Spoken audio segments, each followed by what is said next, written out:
So here's the truth. Going to medical school and training to become a doctor has become an occupational hazard.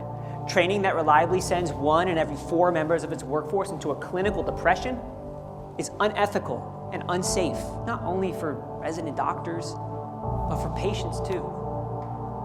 So how do we fix a broken training model? So we are at a staircase in Athens, Georgia, with a tree next to it. It may not look like much to anybody else, but this spot, I came and sat here every single day for pretty much a year straight in college. And also after I had graduated college, I would go on walks. I was feeling very down, and I felt like my dreams were slipping away from me. I had dreamt of becoming a doctor my entire life. Literally, it's one of the earliest memories I have is me playing with the, Dr. Kit, 3 or 4 years old. I always knew I wanted to be a doctor, and in college I did everything I was supposed to do. I worked as hard as I could, and I applied to medical school and got denied by every single medical school that I applied to. And I would come out here and I'd sit here. Sometimes I would legitimately cry. I would sit here and cry. People were probably walking by me like, what the hell is wrong with this guy? But I didn't care. I sat here and I either meditated or I cried, or I sat and I thought about my dreams and if I should continue pursuing them or not. And ultimately I decided, I basically had 2 options. 1, give up, or 2, keep going. And so I kept going, and I would sit here and think about the future and think to myself, one day I'm going to become a doctor. I'm going to make it happen. It was a very long journey. I ultimately applied again the following year after working a bunch of odd jobs for a while. Drove Uber, drove a catering van, worked at a bar, worked as an ophthalmology technician, did everything I could to get some experience and some money so I could apply again. And I applied again and I got it. And now to come full circle, I'm a physician now. And for me to come back to this spot 8 years later, it's surreal. It's surreal. I was in so much pain here, sitting here in so much pain, but still clinging on to this dream. And I'm so thankful that I continued to cling and grasp at it because it was there and I pulled myself up, and now I'm here. Yeah, I'm getting like a rush of memories from all different periods of time in my life. Being here, as a freshman, 18-year-old kid, feeling completely lost, like knowing what I wanted to do, but not even knowing what that took, really. And then being here back years later as a senior, or, even after college, after I graduated, I stayed in the city for a year.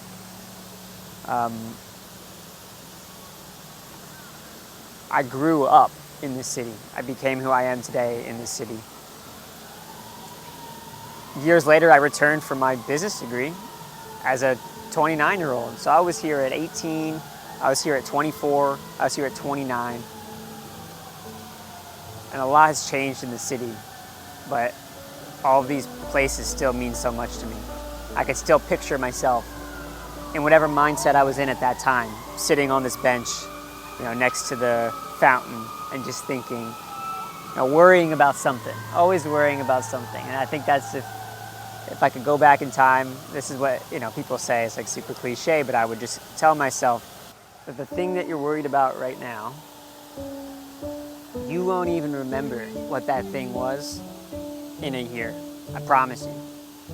And that thing that you're going to be worrying about next week, whether it is a test or an event, a party, a relationship, you won't even remember that you were worrying about it. And so, truly, if I could go back in time to my 19-year-old self sitting here cramming for organic chemistry test, I'd tell myself, it's all going to work out. Maybe not in the way that you think it's going to work out, or in the timeline that you think it's going to work out, but it's going to work out.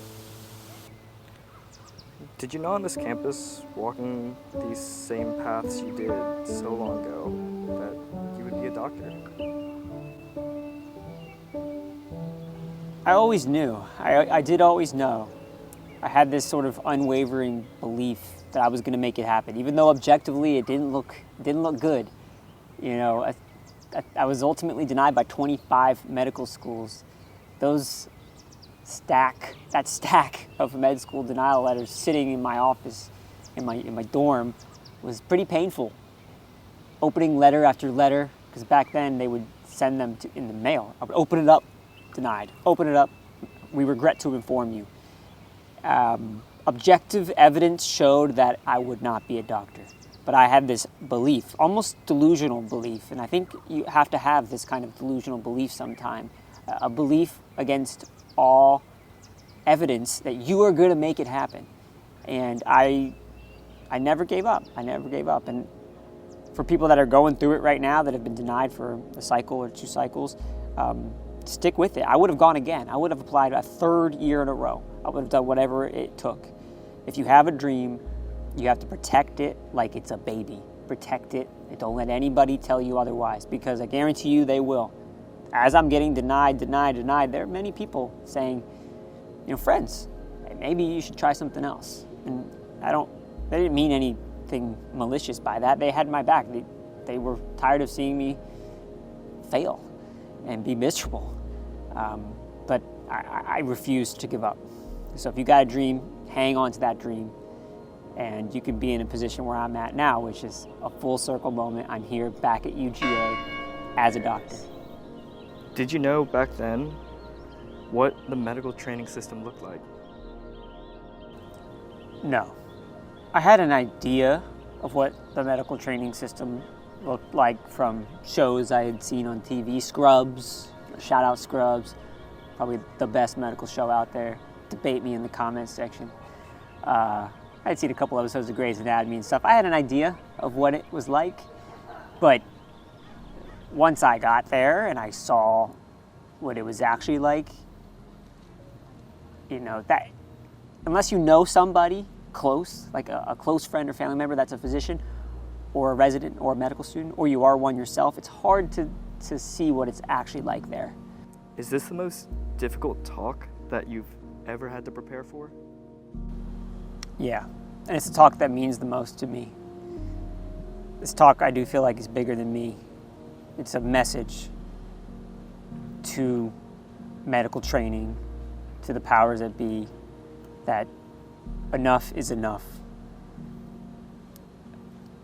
Enough resident doctors and medical students have lost their lives by suicide due to this culture that just works them to the bone and provides barriers for them to seek help. This speech means more to me than any speech I've ever done, any message I've ever delivered.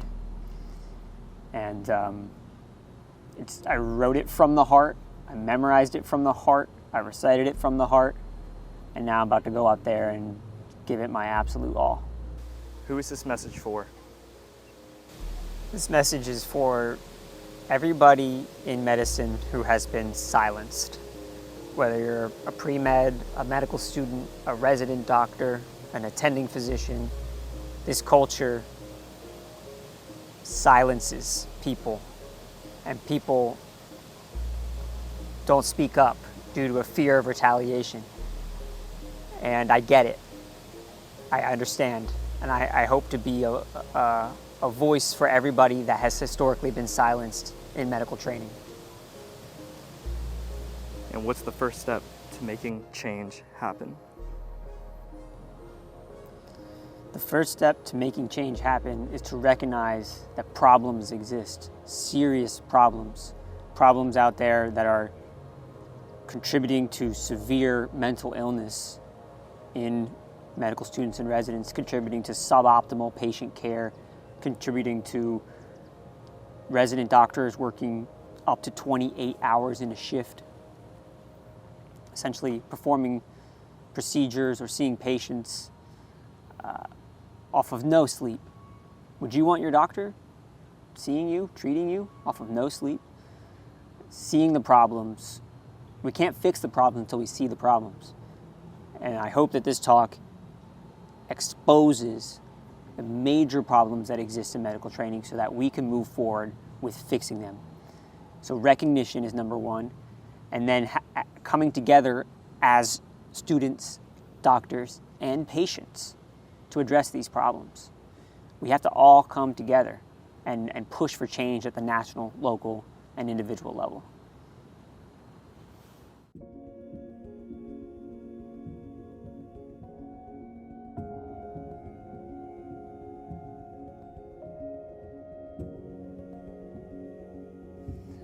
I'm nervous, definitely nervous. I'm excited. This is a dream come true. I've been wanting to do a TEDx at Georgia for probably about a decade. I was a sophomore or freshman in college, and I watched the TEDx talk, and for me to come full circle and then give that talk about something I'm so passionate about is it's mind-blowing to me.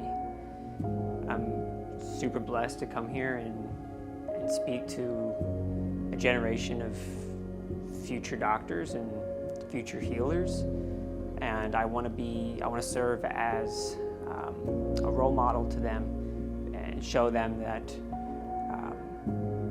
medicine doesn't have to be this toxic, archaic system, but that their generation can change medicine. That's what I hope to really accomplish tonight. And also let them know that it's totally normal to struggle in this system, struggle physically, mentally.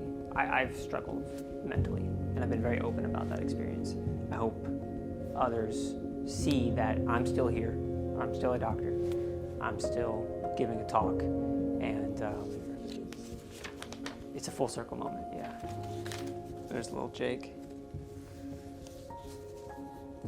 This is how I remember some of the info. Pictures. How long did this take you, mate? I wrote this thing in a week, and I don't mean like a couple hours a day. Like, I was on vacation, I spent the entire week writing this. I actually wrote an entirely different TEDx. I was gonna do a talk on something entirely different. And I basically just had this epiphany. I was like, why? I tried to find a TED Talk that talked about this. It talked about the system, the residency, the medical training system, and how toxic it is and how broken it is. And I couldn't find it. So I was like, I gotta write it. So I scratched everything and I started over and I wrote all this. It probably took me 30 hours, plus or minus, and then another 100 to memorize it. So now I'm gonna go give the talk, and let's hope that all of this is up here. Game time.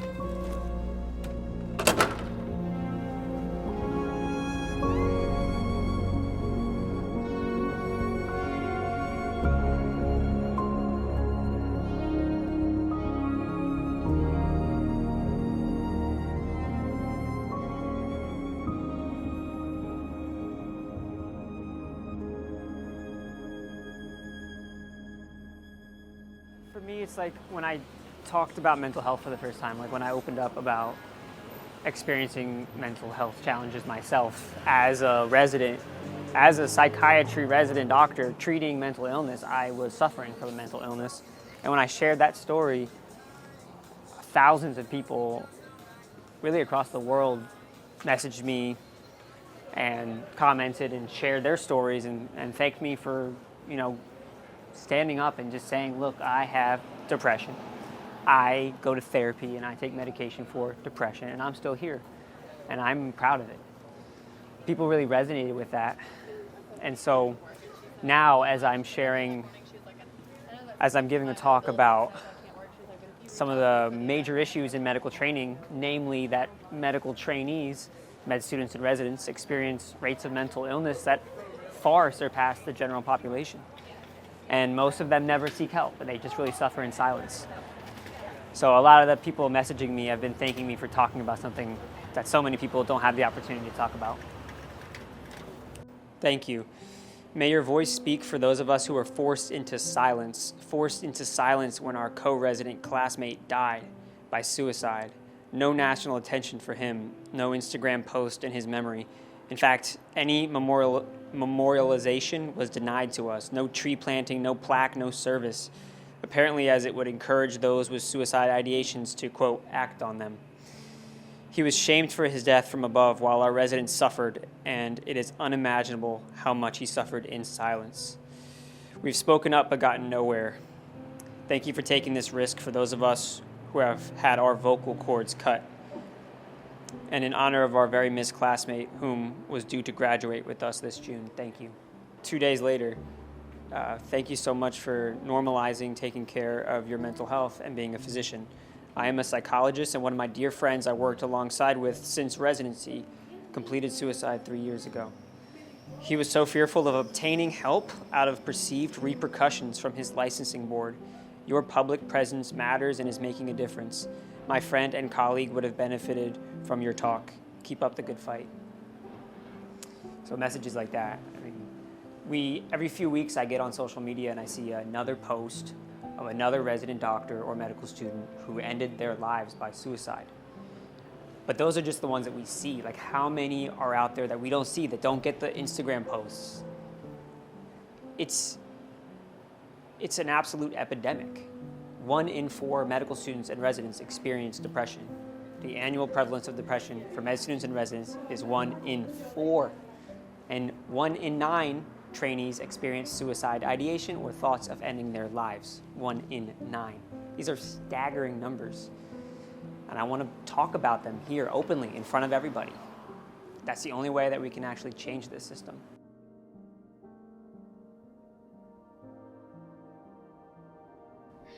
Chest pain. You were scared and desperate, but thankful. Real facts, though, this is what you need to bring to every speech. This is my speech kit. Water. Room temperature. Cold water restricts the vocal cords. Somebody told me that. I don't know if that's legit or not. Pepto-Bismol. There's serotonin receptors all throughout your stomach. When you get really nervous and excited and overwhelmed, Pepto. When you are very stimulated and your sympathetic nervous system is on overdrive, you get dry mouth. And your lips get dry. So then you spend every 5 minutes introducing chapstick. This will give you an idea of how bad my mental health was during step 1. This was like the peak of it. There was a time, like 3 days before the exam, I'm freaking out. I'm getting like no sleep at all. And I go downstairs to my pantry. I was living in a fraternity house in medical school. There was like 16 med students living in this house. And I go down to get some food from the pantry, and I had gotten these avocados, these great avocados from like Whole Foods. And I grabbed the avocado to just eat something, and it had just been consumed by a rat. A rat had like eaten like the majority of the avocado. And I just had a complete mental break. I just started screaming. I squished the avocado in my hands, threw it on the ground, started punching the wall. This is like so unlike me. I would never in a million years do this. I was out of my mind. I was so stressed out. So punching the wall, then I start screaming and crying, and I run right out the front door, and I run all the way. I lived in Philadelphia, and I ran all the way to the river, the Delaware River, like 3 miles away, and just cried into the river, and then like walked home with my tail between my legs, and then went back to studying. That was like, I can't even explain what kind of state I must have been in for that to happen. And like, the pressure is just so high. So I think that was like one of the first times I realized this is for real. I'm having serious distress over these tests, and I started developing anxiety then too. And it's funny that after that, when I went into rotations, I felt a little bit better. Once you get done that test, it's like, the hardest thing is out of the way. At least that's like what we tell ourselves. Is like, okay, now we're done with this next thing is going to be way easier. I got into rotations and then started feeling some pretty bad anxiety again. And I never saw any help. I never went to a therapist or a psychiatrist or a primary care doctor. No, I never really told anybody about it. but I was sitting in a car driving back from a wedding with 4 other medical students, and people started talking, and somehow someone brought up antidepressants and medication for anxiety. And I realized that I was the only person in the car that wasn't taking medication for my mental health. And it's not like I didn't need it. I needed it. I was in a bad place, but I just never talked about it or never admitted openly to others that I was experiencing it. And so once I heard that everybody else was experiencing it, not only experiencing it, but seeking treatment for it, I was like, damn, maybe I should consider doing something about this so I don't have to feel like this every single day. It took me years to get to that point because I didn't actually seek help until when I was in residency.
You know, I have a stat in my speech that says that a study was published in the Journal of the American Medical Association, JAMA, very reputable journal,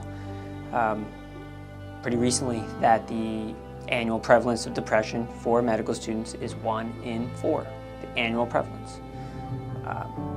You know, an alarming number of people.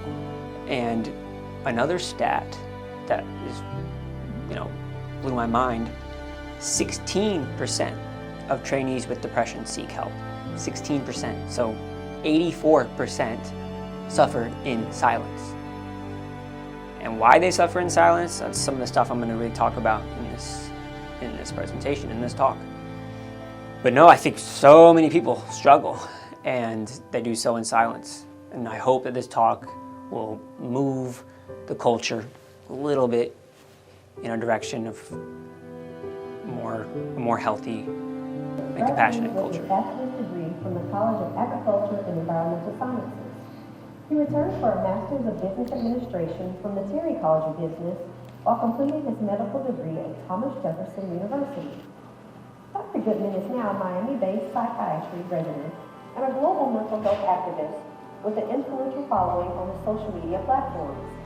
Tonight, Dr. Goodman will use the TED platform to help us all understand and advocate to improve medical training to better protect the mental health and care of both physicians and patients. TEDx UGA, I present to you, Jay Goodman.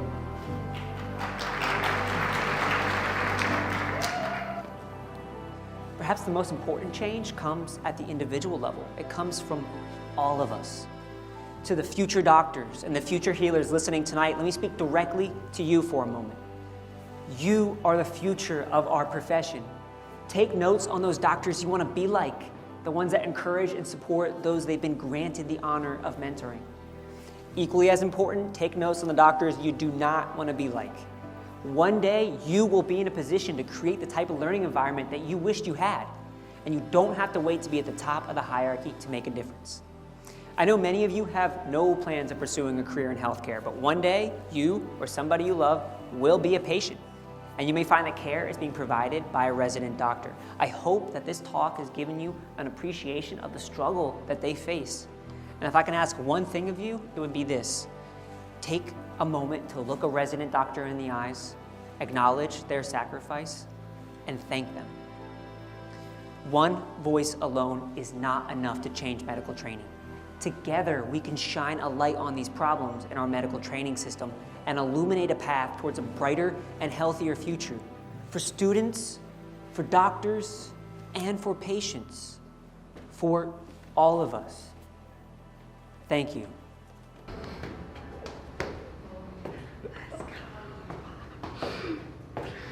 We did it. How you feeling? I feel great. I gave it everything I had. Everything I had. I mean, What are the emotions?